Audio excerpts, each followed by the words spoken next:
Hi friends, இன்றைக்கி சேப்பக்கிழங்கு வறுவல் எப்படி செய்கிறதுன்னு பார்க்கலாம் வாங்க. ஃபஸ்ட்டு சேப்பக்கிழங்கை வேக வச்சு எடுத்துக்கலாம். நான் 1/4 கிலோ சேப்பக்கிழங்கு எடுத்திருக்கேன். இதை குக்கரில் சேர்த்துட்டு தண்ணி ஊற்றி ஒரு விசில் விட்டு எடுத்துக்கலாம்.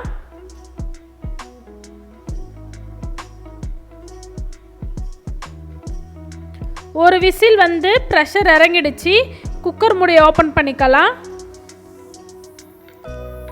இப்போ இதை ஒரு தட்டில் மாற்றிட்டு ஆற வச்சு தோல் எடுத்துட்டு கட் பண்ணி எடுத்துக்கலாம். ஒரு கிண்ணத்தில் 1 ஸ்பூன் கார்ன்ஃப்ளவர் மாவு, கலருக்காக 3/4 ஸ்பூன் காஷ்மீர் மிளகாத்தூள், காரத்துக்காக 3/4 ஸ்பூன் குழம்பு மிளகாத்தூள், உங்கள் காரத்துக்கு தகுந்த மாதிரி நீங்கள் சேர்த்துக்கோங்க.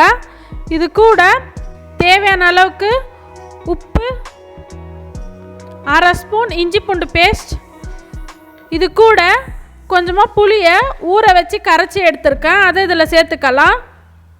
லெமன் சேர்க்கறதுக்கு பதிலாக இந்த மாதிரி புளியை ஊற வச்சு சேர்த்து பாருங்கள், டேஸ்ட் இன்னும் நல்லாயிருக்கும்.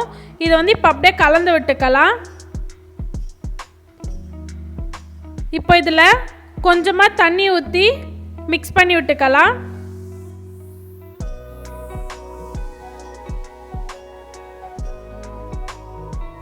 வேக வச்சுருக்க சேப்பக்கிழங்க இந்த மாதிரி ரவுண்டாக கட் பண்ணி எடுத்துருக்கேன். இதை இதில் சேர்த்துட்டு மிக்ஸ் பண்ணி விட்டுக்கலாம்.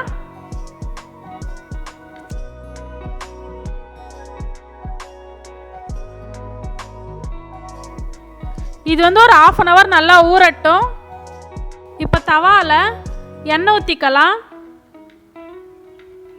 எண்ணெய் சூடாகிடுச்சு. நம்ம மசாலா தடவி வச்சுருக்க சேப்பக்கிழங்க சேர்த்துக்கலாம். அடுப்பை லோ ஃப்ளேம்லேயே வச்சுக்கலாம்.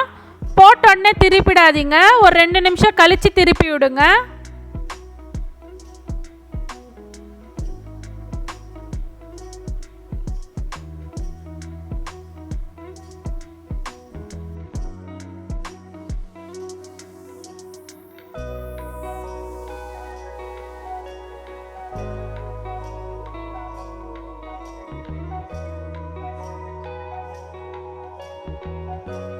இப்போ 2 பக்கமும் நல்லா ஃப்ரை ஆயிடுச்சு. சேப்பக்கிழங்கு வறுவல் ரெடி ஆயிடுச்சு. வீடியோ பிடிச்சிருந்துச்சுன்னா ரெயின்போ ஸ்கைலைட் சேனலை சப்ஸ்கிரைப் பண்ணி லைக் பண்ணிக்கோங்க.